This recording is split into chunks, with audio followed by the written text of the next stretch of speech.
We're going to start in Detroit because I don't think I've ever seen anything like this in recent times where a professional NFL team has canceled a practice to allow players to speak out on a social justice matter. This is the first time I can recall ever seeing a team this close to the season, especially just say, you know what, forget practice today. The players have stuff on their minds outside of football that they want to talk about, and we're going to let them do that today. So what happened on Tuesday outside of the Detroit Lions headquarters in the Detroit area is the team, all of the players, along with head coach Matt Patricia, addressed the media in front of the building and said, we are here to put a spotlight on the Jacob Blake shooting, that we can't just sit here and play football like nothing happened. We are very bothered by this. We have a lot to say. Several players actually made statements, including Duron Harmon. He is the safety for the Lions.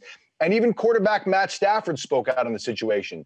So here's what Matt said when asked about why it was important for the team to focus on this today instead of football. Here's what he said. The first time, like I said, that we've all been in the same room to talk about it, you know, and had the ability to see each other's faces and you know, and really be in the same room and just feel that. Obviously, it's something that continues to happen. And, you know, the level of frustration and anger is real. It's palpable. The firsthand stories from my teammates is something that to the day I'll never forget. Okay, so let me bring something up here before we kind of dissect everything. Recently, Matt Stafford's wife was in the news because she acknowledged to the world that she had taken the wrong perspective on the Colin Kaepernick kneeling situation. She was against Colin Kaepernick's kneeling demonstration in 2016 and had repeated that over the years. And only recently, in the past couple of weeks, she said, you know what, I was wrong about that. Now I understand why the players were kneeling.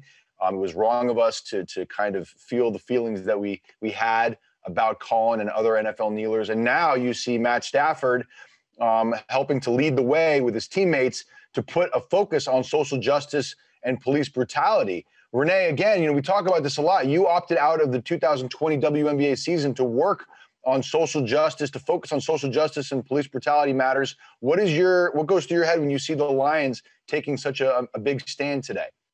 I think, you know, all the athletes are feeling helpless. You know, even some of them have literally said, you know, I feel helpless in the bubble, or I feel helpless in this situation. So for the Lions to make them at least feel like they got to do something about it, I think that that's beautiful, you know, because you talked about it. It's really close to the season. And if you know, coaches, teams, everything is about football and how can you be best ready in the first game. But I mean, they see the bigger picture. So for me, again, I sat out, but even for the players that are still opting in, you love to see that the message is still clear. Yeah. And look, I think conversations are always good, right? I don't think anything bad has ever happened because we talk about things. I do think that, especially with the situation with Jacob Blake, I think it would behoove everybody to let all the facts come out first.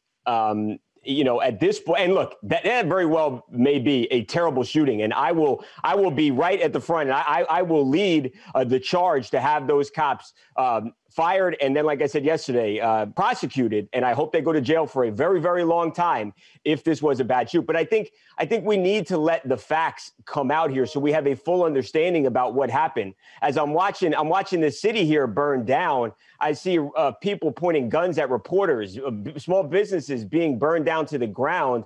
And the more I've thought about it is we really don't know what happened yet. And I think it's important to have all the facts before. But what do you mean? I don't understand what you mean by what happened. Because, like, I mean, what you can visually see is unacceptable. Like, let's say he just robbed the bank and he's trying to get in the car. Let's say he even just did something crazy and he's trying to get in the car. The concern is that it's shoot first and do other things later. So I think that there's no other facts that people need to see. What if they learned there was a gun on the driver's seat or something? I mean, there would be ways that is important, but I'm just saying, like, with somebody's back to you, is there no other way? That's the main concern. Is there no other way to stop someone than shooting them? And look, again, just so no one misinterprets what I'm saying here. If it is a bad shooting, they should be fired and go to jail forever for murder. Let me make that very clear. And there are plenty of bad shootings, and sometimes the cops don't pay, and I think that's an absolute disgrace. Yeah. But my only point is that I think we should wait. I know it's hard with social media and everything that's going on. And athletes are asked questions and they answer the questions that they're asked. But I do think it's important to have a complete understanding of the fact pattern before we say, hey, this was about you or this was about race. Yeah, I don't think so. Can I jump in for a second real quick? Yeah. I want to say that to that point, Babcock, I think that's why it's even more important for high-profile individuals like the Detroit Lions and like NBA stars and like anybody else who has a platform to continue to put a spotlight on this particular case so that people don't forget about it. Because what we've learned over time, I mean, Babcock, you and I have been working in this industry for a very long time now. And what we know is that, like, sometimes people get caught up in the moment, right? So it gets a lot of attention right now.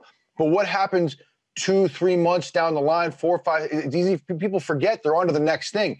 It's important for players to continue to speak on this stuff. And it's the reason people keep saying, say her name with Breonna Taylor. Right. Don't let that case go away. Don't let people forget what happened there. We got to continue to investigate that and make sure that if it's determined that cops acted incorrectly and did something wrong, they are punished. And that's a case where I think we have a pretty good understanding of the facts, and it's puzzling that nobody has been arrested and prosecuted. But this one is not. This is what I'm saying. Like, it doesn't matter what facts come out. Like, let's say there was literally a gun sitting right there.